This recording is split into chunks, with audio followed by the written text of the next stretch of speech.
Hey, FlimsyLunchTray here, and welcome to World of Warships, where today I'm featuring the new Tier 10 premium Japanese heavy cruiser, the Kushiro. I think that's how you pronounce it, not entirely sure. But regardless, it is a recent ship that became available through the Decade at Sea event for the 10-year anniversary for 10,000 festive tokens. That's what we're calling it. We did a first impressions. I'll tag that at the end, and then tomorrow we'll do an upgrading commander build video so I can show you what I have here. I also kind of want to talk more about the ship and then how to utilizing it in terms of the playstyle that I have found most success with. And I don't actually have priority target because I want eye in the sky. So basically that means I have to be mindful of what's happening in my surroundings. Like, for example, there could be a main 20 kilometers away with his 16 406s that seeks to dominate us, right? But for us, we get the full exhaust smoke. It's like a full speed one, forgetting the technical name of it, but it's exhaust smoke. So we can run and easily maneuver ourselves. You know, we've got propulsion in the fourth slot, also helping us out here to make it a little bit more easier to avoid. So the Kushiro, honestly, in my opinion, you need to be a pretty decent cruiser player to get the most out of the ship. I think otherwise it's kind of average. I mean, I'm not having amazing games with the ship, but you know, one of the challenges is, you know, it is has a massive citadel, so it's very easy to just get wrecked. So you tend to want to play passive with this ship naturally. You know, but when the enemy team's falling apart, then you kind of got to push in. Like here, they're running away. So we're just trying to farm fires and damage. I'm also working on the midst of a dockyard right now. So knowing when to push, there's a couple examples I have of that, and when to run is pretty essential in terms of the positioning to get the most out of the Kushiro. You know, it's nice that we get 5 smokes as a whole. I think we've used 2 so far. I've got another one lined up here, and I'm going to use it once I break to the right of this island. Because actually what I'm doing here is I want to kind of catch the Stalingrad off guard. Now, I'm not going to catch him off guard in the sense, like, he knows I'm coming, right? And since I'm a light cruiser, you know, very soft on the outside, cheery on the inside, however you want to say, he's going to be able to, like, absolutely dominate us with his, you know, battle cruiser guns. But we're just outside of his 12-kilometer radar, so, boop, we just pop smoke. And you look around the corner, it's like, yeah, he was definitely looking at us, right? And we have a 7.6 smoke fire penalty range, I believe it is. You know, so then we just like, oh, he thought he was going to be catching us, but he's not. So there's a little bit of a value with the Kushiro if you can take advantage of, how to phrase this, because you're so easily citadeled, honestly, with like battlecruiser and battleship guns, like you're kind of, it's almost like not the same extent of like a Minotaur, right? When you just have cruisers, battleships are just going crazy to shoot you. But because of you being this more lighter cruiser, I mean, you're a heavy cruiser, but armor is very vulnerable, you can often catch cruisers off guard and bait them where they're kind of focusing on you. They think they're going to get an easy citadel, but actually you've made it a lot more difficult for them to do so. Or you can bait him into doing something. Like in this video with the Golden Lion, we're going to bait him and act like we're going to show him enough side for him to get Citadel on us. But we were baiting him for another purpose here. So early on positioning is, I would say, quite vital with the Kushiro, because you don't want to overextend yourself. You know, there's a Des Moines, but he's over on the A cap. There's still a Salem at play, and there's also a Smalland. So we have to be mindful of radars, and you know, in this flank you can see I think it was a 9v9, but I don't want to just like outright run away from my Holland. Like, he's dealing with a Smalland. Like, we actually have to help him here, and the Salem doesn't have main battery gun range, so like we're okay here. So we don't have to worry about it. It's like 15.8. If he had the range mod, I'd be a little more concerned right now, but he doesn't seem to. And I think the Smalland has the Holland on radar, so that's why you see Salem taking some shots there. But because this is a little bit more of a not a difficult situation, but it's like I don't want to abandon my Holland. You know, he's going to be dealing with the Smalland. He's got a Salem, and then it turns out the Golden Lion is also up here on this flank because the Salem, I guess, moved from mid over to this flank. So I really don't want to leave the Holland high and dry. I want to take on the role of supporting my Holland as the cruiser player on this flank, because between him and me, we can get rid of the Smallland as an example. And I think the other challenge with something like these kinds of cruisers like Kushiro, because it's a more mid to long range spammer, like you see a lot of people who just kind of run circles, like they're just doing full donuts, full speed. You don't really need to do that with, I mean, like Zhao, Henri, like you can sit in a place, use your propulsion, kind of rock back and forth, and we're just going to wait here till the Smallland makes a move again, right? And try to help out our Holland again, you know, and it helps that Holland has a heal. I'm spacing in my head. I don't think Smallland has a heal. Maybe it does. I don't have the boat, and I've had a long week, so I'm just spacing in my head at the moment. Anyhow, so we're just going to hang around and help out. That's our role here. And both the cruisers, the Salem and the Golden Lion, they have island syndrome, where they just want to sit and park on the island. And so, you know, they're not supporting their Smallland. They're playing for themselves. So then that instantly gives us an advantage on this flank because of how both the Golden Lion and the Salem are playing. They're playing more into contact that's happening in Bravo Cap, right? So we're just going to reverse again. I am being mindful of the Smallland torpedo, so that's why I pop Hydro. And this is the fire. He respawns again. We'll try to catch him off guard, drop a shot out in front of him on the other side of the island, but we end up being too short, I believe, on this salvo here. But, you know, there you can see Salem's helping out with his Smallland. So they're helping there. Battleship salvo chunks, or a salvo chunks the Smallland, and Holland is able to polish him off. So we're doing a really good job collectively as a team, besides me, in supporting our friendly Holland. Now here's an example of pushing in. So I was pushing in because the Golden Lion was running away, and then Salem decided to push back in. And I want to put pressure on Salem to help out our Holland. So I'm just going to utilize the islands and push up. You know, these are 8-kilometer torps. You get, is it 16 torpedoes? I forget if it's a rack of 4. We'll find out in a moment. So I am going to go ahead and dump a rack of torps if the Salem continues to push out. You know, I'm switching to high explosive, armor piercing. Like, is he going to commit? Is he not going to commit? What's he doing? And then we can utilize the torpedoes to see, yeah, it's 4 torps. Use the torpedoes to see which direction he intends to go. While now the Golden Lion has left our range. So these two cruisers are kind of cycling in and out of the engagement here, which makes it a little bit more easier for us as a team. I switched back to armor piercing. I was like, is he going to do it? Is he not going to do it? I'm like, oh, do I slow down? No, he's reversing again, so we're going to just continue pushing forward. It looks like Golden Lion's recircling back in, so I think I end up switching to high explosive again. Because of more of Golden Lion being like heavy cruiser into battle cruiser territory. But I also want to see if I can kind of freak the Salem out as I push in here if he decides to make him more aggressive. There's a destroyer or something trying to get the damage on him, but it's having a hard time getting the last 300 hit points. So yeah, then we're going to be looking, it's like, oh, the Salem, is he coming out? Looking, I'll go ahead and do a widespread just in case.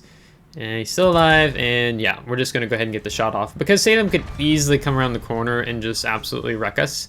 It probably would have been better if the Salem gone to this outside edge of the island here, as an example, and went about in. Now, because the Golden Lion is pushing back in, I want to turn out here. Now, keep in mind, I think he's still here. Yes, I have a Puerto Rico down at the south end of sea. So what I want to do is I want to bait the Golden Lion to go broadside, like more... He's going to show broadside to Puerto Rico and, you know, not show as much broadside to me in order for my Puerto Rico to just wreck him. Like, that's my goal here. So I'm just going to kind of keep coming out here. And we're going to spy each other about the same time in terms of our conceal. It's quite close, honestly. Now, he's ready quite quickly. So we're actually going to, I think we eat 1 Citadel here. Yeah, I think we ate at least 1 there. So we didn't get turned in enough time exactly, but we've given him some confidence. We set a fire. He puts out the fire. You know, I'm looking, okay, there's my Puerto Rico. Hopefully he lands a nice little salvo here for us, but if not, it's okay. I'm going to act like now I'm going to go more broadside as I turn the turrets off, kill the speed, turn back out, and burp, Puerto Rico with the kill shot. So that's kind of that element where you can work together. When you're working together as a team, you saw how much team play was involved here, because I would say Kushiro lives or dies by how well you support your team. If you're playing really selfishly, you just want to spam fires. I mean, I'd say there arguably there's other cruisers that do a better job than Kushiro for that. But if you're just going to play for yourself and not make those vital team plays, like, your chances of ending up losing, having defeat, are much higher. Now we get lucky here. There's a CV coming in, and I go ahead and decide to pop smoke.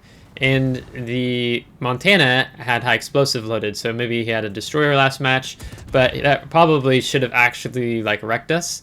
And I could have smoked up a little sooner, but I was trying to see what the CV was up to before I burned my first smoke. And then we see the Zals down here as well.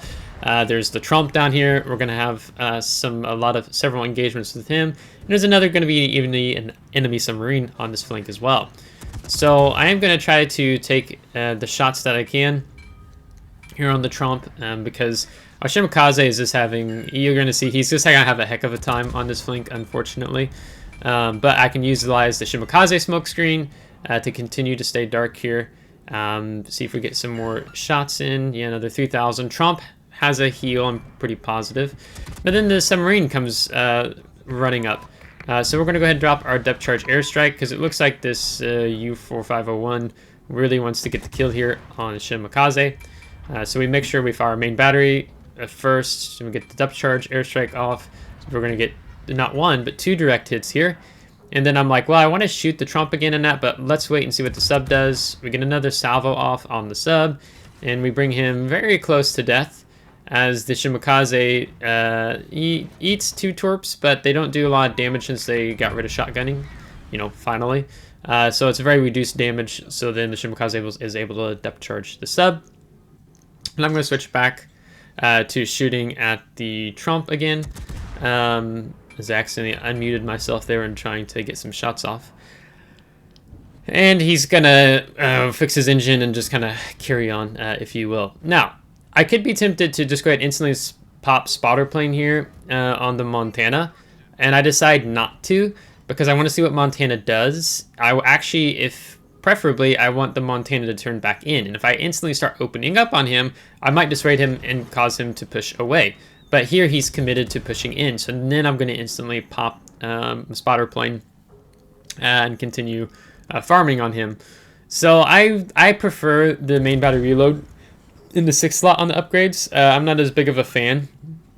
I have to consider going range, because you get spotter plane, and I take eye in the sky to help with get more spotter planes and the cooldown, and that's been fine for me so far, honestly. Whether I've played this ship in randoms, and I think I've taken a couple times out in ops just to get a better feel for the boat. But I mean, it's your classic tried and true heavy cruiser that kind of focuses on farming and kind of this somewhat of a role in supporting your team. So for me, I don't need to worry about popping a smoke here. That's part of it's also, if you know, it's position management, but it's also smoke management. And the Montana is more focused on taking our GK out, because their GK, I'd say, pushed a little too far forward. So the Montana, that salvo actually looked really high. I think he shot someone else. Yeah, he definitely shot the other battleship that's showing broadside back on the 4 line. I want to kind of be presented as a target here. If the Montana decides to take a shot at me or something, or turn his turrets towards me, I can just pop smoke and disengage, waste his time. So there's really no reason for me to smoke up here, because again, I'm just trying to read the enemy team, and again, not having priority target, it means I have to have this awareness and constantly checking in on what the Montana is doing. And I was also peeking over my corner or my shoulder to see the Schlieffen that was pushing up the 4 line, but he gets killed and taken out. So it's fine. And then I see Zal's then pushing up, and I'm like, oh, maybe I shouldn't have smoked up yet, because I don't want to lose to Zal. You know, games can still go either way, even though we have the lead right now and we're getting the cap control that we need for points. But Montana eats multiple sub torps. We get another fire on him, and he's out. So basically, we then have to push back in. And continue hunting down the team. So you'll have these moments where I feel like with Kushiro, at least I've had it, where it's like you have these down moments in the battle, just because, you know, a flank collapses, your enemy team, your team overwhelms, crushes the flank, you know, it's great when you have ships pushing into you, like with that Montana. Like quite quickly, we were able to farm more damage here. And having over 88,000 damage so far. I think my average damage so far has been around 96,000 per randoms battle thus far. It's not with a ton of random battles, but it's enough with other ships I've played similar to Kushiro to kind of wrap my mind around the boat and kind of feel pretty confident with it. Beyond that, overall, you know, we're going to see a little bit more engagement here happening as we get further in. But this kind of this dull moment of the battle, you know, the ship's okay. I mean, if you're still sitting on the 10,000 festive reward tokens and you're like, do I buy the Kushiro? Do I not? I mean, if you have plenty, like, go for it. Otherwise, I was totally fine with picking up more resources. Like, if I had to make a decision between 130 super containers, which that's like 16,000, I think, tokens. But if I had to make a decision is either or, like, I was actually ended up being more happy going for the super containers, honestly. It's only because I've been playing the game for 6 years that I have so many ships that I had enough festive rewards to get the ship and all the festive, all the super containers. I was able to get the 25 blue economic booster packages. So I was able to buy a lot, and I still have more to spend. So, I mean, overall, the ship's okay. I think you'll get the most out of this boat if you just understand cruiser positioning. Like, I mean, most ships in the game is, you know, if I talk about destroyer positioning, if I talk about cruiser positioning, battleship positioning, if you understand the value of something like the Kushiro, I think there are players who would do quite good, because it's just an interesting, it's not like, yeah, play an objective like Des Moines, Salem, Petropavlovsk. You know, it's this boat that's designed to farm. It's designed to kite. And then if you do push, right, you've got your 5-kilometer hydro, you've got your exhaust smoke generator, full speed, you've got a heal, you've got your torpedoes. There are 8-kilometer, 16 8-kilometer torpedoes. So you have the elements to push when need be. You know, I mean, heck, you could almost yellow Emilio a boat to just kind of honest thinking of that would be kind of funny. But you know, what boat are you yellowing? Because to get the torps off, like, you know, in the dying moments, like, unless you're torping outside the hard detect 2-kilometer proximity range, you know, he's likely to get massive damage on you. You know, and there's just probably other boats in the game that could do that a little bit better. I mean, Kitakami, but heck, Kitakami is really hard to get. So on and so forth. So anyhow, with that being said, we're kind of going back into the heat of the battle now. We're 4v5. We have the cap control. In between doesn't have cap control. And I decide here after we lost the destroyer player that I'm just going to turn out. Trump destroyers, if the player's competent, they're a bit of a bully. They want to push you. They want to get their airstrikes off on you and that. But I also have this sub player here as well to help me out. So he's spotting the Trump for us. So then we're able to kind of work off of him. And I'm just going to turn out for now. You know, there's torps. You know, we have Hydra up, so we see the torps. The Zhao decided to push back in. So it's kind of a split-second decision. I'm like, yeah, it'd be better if I push out. Like, I know I'm probably going to eat some Trump airstrikes, but I kind of want to go back more towards my team. And if I don't have my submarine spotting, like, that will be a bit of a problem for me overall here. I'm going to try to get a shot off on the Shima. Doesn't look like Nakamov landed the salvo. But yeah, but here's Trump. I'm pretty sure Trump's pushing back in on us again. I'm also trying to be mindful of Zhao. So if I want to get my guns back ready for Trump, like, I could switch them to starboard, so the side my guns are not facing, so then I don't have to worry about taking like a big salvo from the Zhao. But we are going to be able to get rid of the Zhao here and then take 6,700 from the Trump. And then we got to avoid I guess those are Zhao torps, perhaps, widespread. Maybe there's Shima, but only C4 unless one hit the island.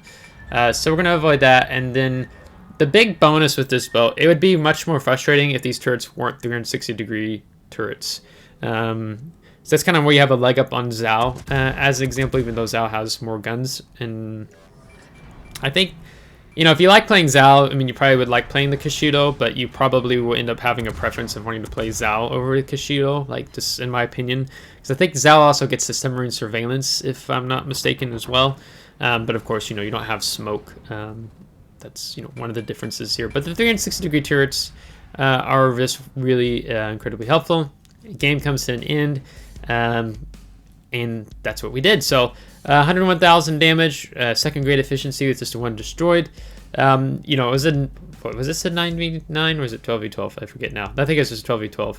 It doesn't look like we did a lot impactful here, but because we were shooting destroyers, we did a lot of damage to the sub. We actually do pretty decent on the base XP. So we get 1,836 base XP with our Petro and Bungo also doing well. And I made sure to compliment the Shimakaze because I just felt bad for the guy. Not the one on the bottom, but the one mid-range with the 1,300 base XP, because he had a hard time with the CV and the sub. Like, that's just not fun. It's a very frustrating experience, right? So I felt for the guy. But we did manage to get over 1 million potential damage. I don't know why that number is like infinitesimally long. Okay, there must be a bug on that or something. But we got over 1 million potential damage. It's not a boat you should think that you'll consistently get high potential damage in. It just depends on how well you utilize your propulsion. You're avoiding torpedoes, and of course airstrikes will boost your potential damage up quite quickly in a hurry. But otherwise, it's an alright cruiser. I think, you know, if you struggle playing cruisers, you'll probably struggle playing this boat. It's not like, you know, other cruisers. You know, Petro doesn't take much mental input to play the boat decently well. You know, certain cruisers that just play better, they cater better if you're just an average cruiser player. Or like, you know, you had Varese, you know, experimental tier 10 Italian cruiser, and I was like, yeah, you just angle your armor and push, and you're basically okay, you know. But this boat just takes a little bit more of a handling, and if you like my build, which I'll show tomorrow, you know, if you struggle with map awareness in terms of, you know, where's the enemy team at, you know, I don't have a priority target. You know, it's vital for me to be looking around the map consistently to figure out who might be taking a shot at me, or if I kind of feel like this is a dangerous moment, I'll go ahead and pop the smoke. But otherwise, you know, there'll be those of you who like having the priority target. So that being said, we'll get into the build tomorrow. But if you liked this video, give a thumbs up. If you didn't, give a thumbs down. Subscribe if you do want to see more. If you're subscribed, thanks so much. I appreciate it. Thank you to my Patreon supporters. Until next time, take care.